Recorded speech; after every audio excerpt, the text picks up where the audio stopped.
We are joined by a very close friend of mine, Cole Milton. He was in a long-term relationship with a partner who transitioned to living her life as a woman. So today we're just going to explore what his experiences were like and how he handled that situation in the hopes of helping people out there who have experienced being in a relationship with someone who transitions, because it is a big change for everyone involved and sometimes it can be very difficult to handle.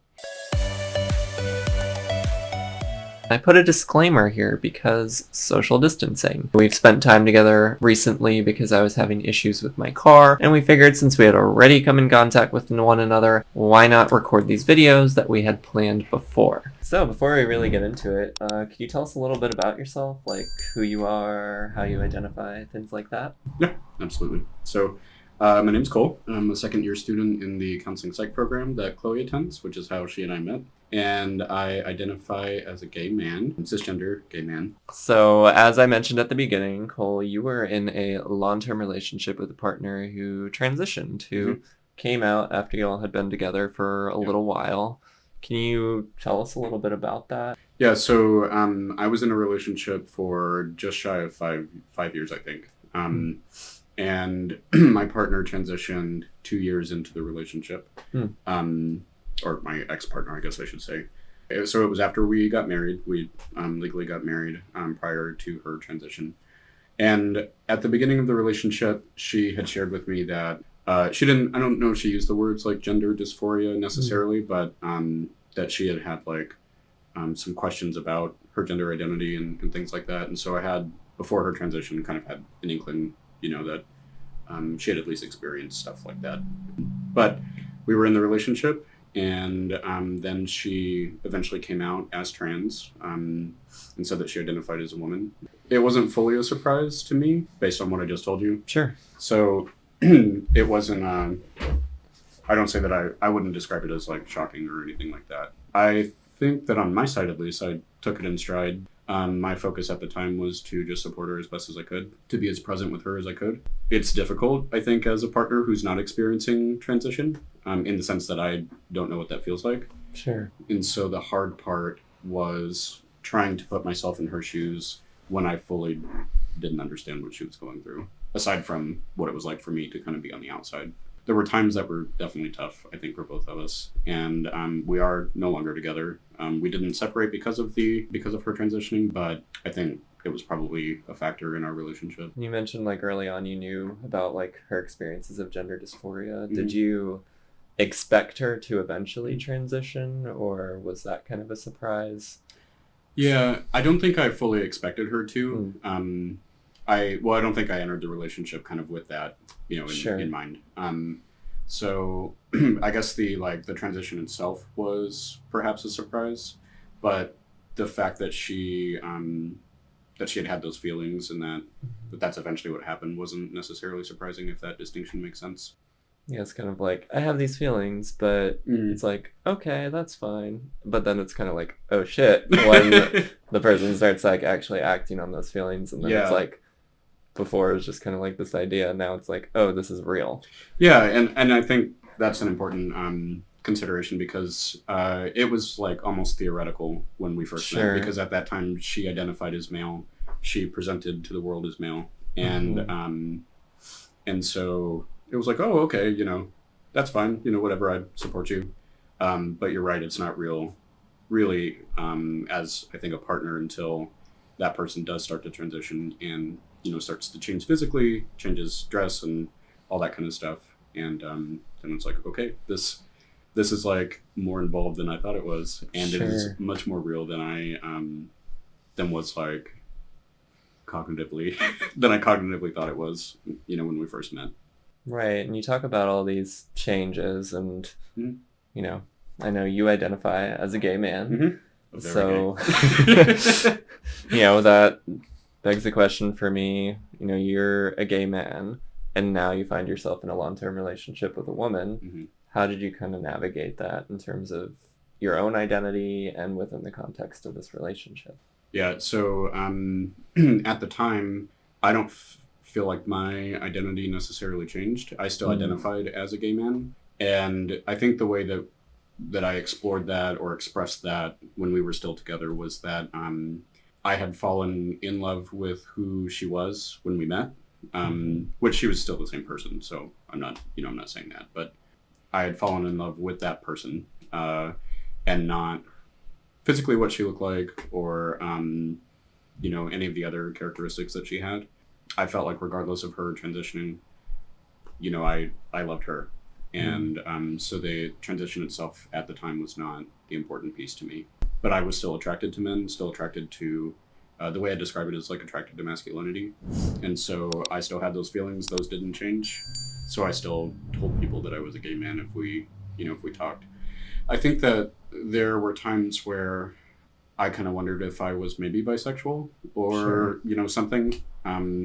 But that label is not one that I had ever really had, and one that I had never felt connected to. So gay man was kind of like what I had identified for like almost a decade, so.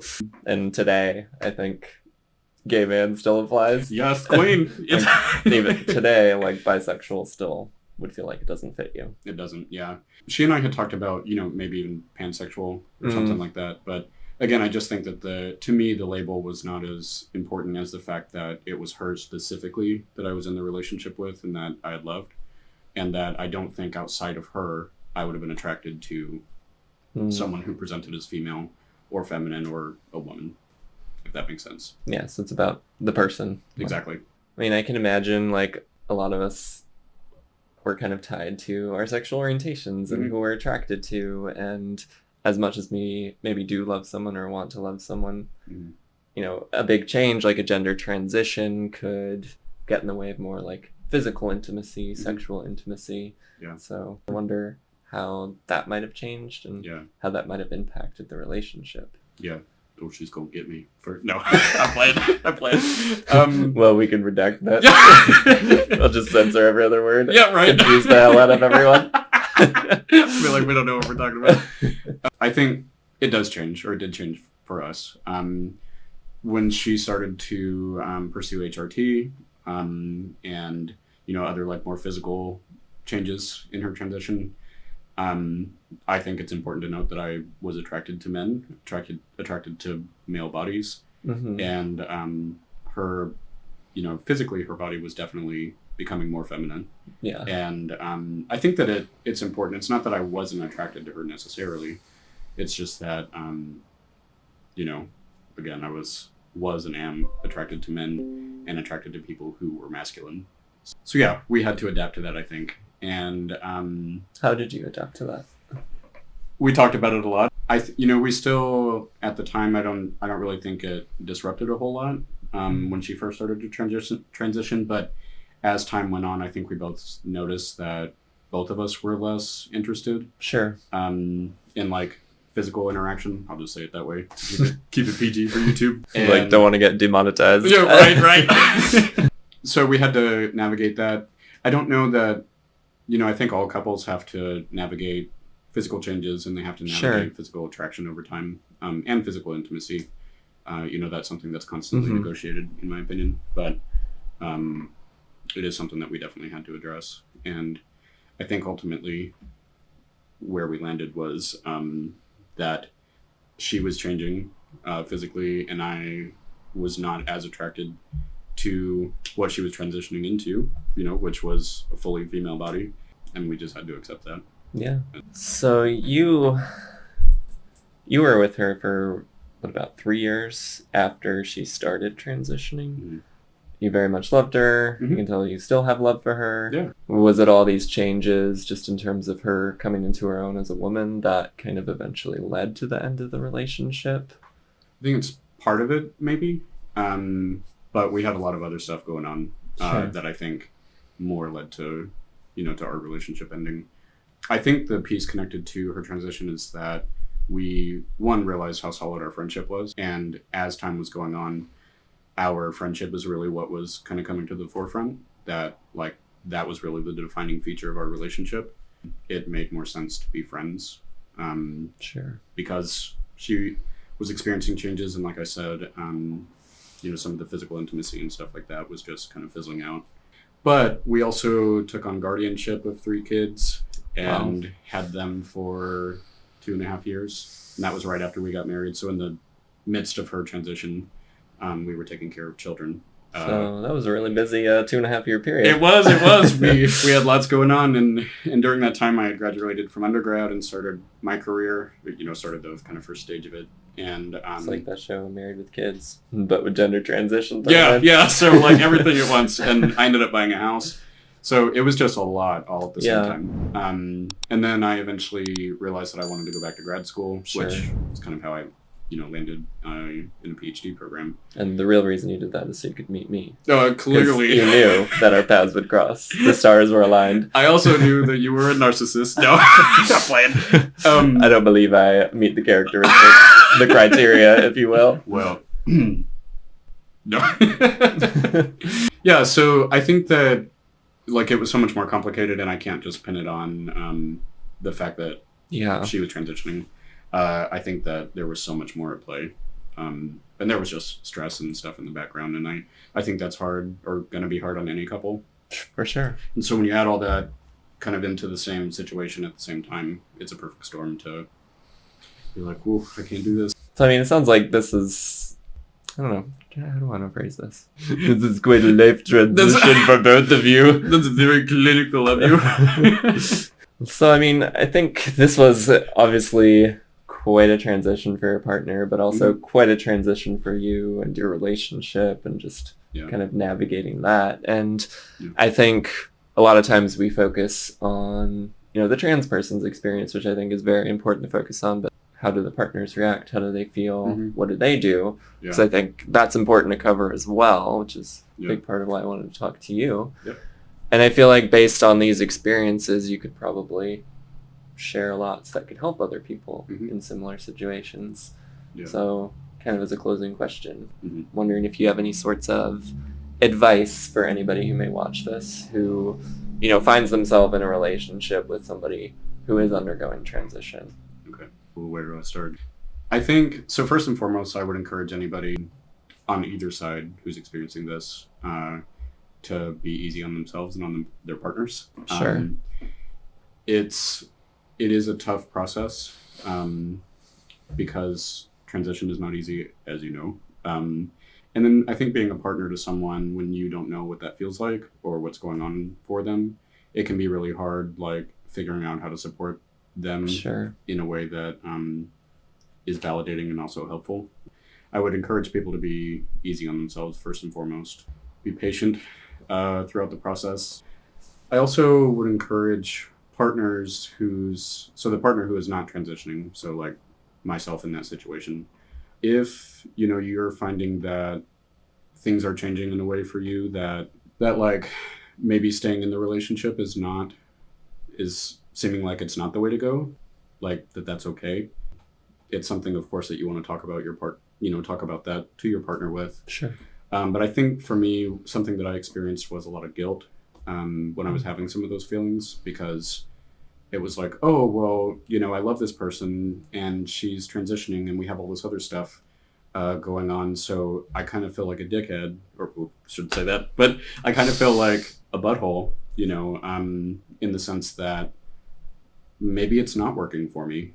Sure. And it wasn't, again, in our situation, it wasn't just because she was transitioning. There was, a host of stuff going on, but it can leave you feeling guilty because you're committed to that person and you want them to do well. But you also have to attend to your own needs. Right, because it's a huge shift just in terms of this may not be what you had envisioned for the trajectory of this relationship. Yeah.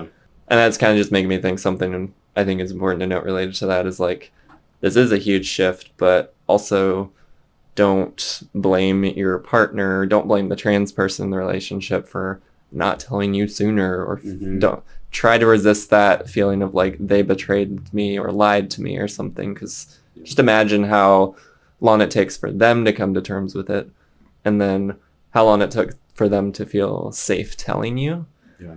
Because Cole mentioned, his partner was still the same person, just moving towards being their most authentic self, and sometimes it just takes time to peel back those layers. Yeah, and I never felt deceived, and I don't, Mm-hmm. I agree with you. I think that we should step away from kind of going there. You know what I mean? Right.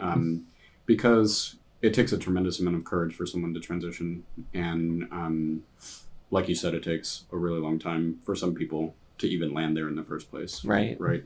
It's hard enough to come out to ourselves. Exactly. And what's not going to be helpful, I think, to anybody is shaming your partner.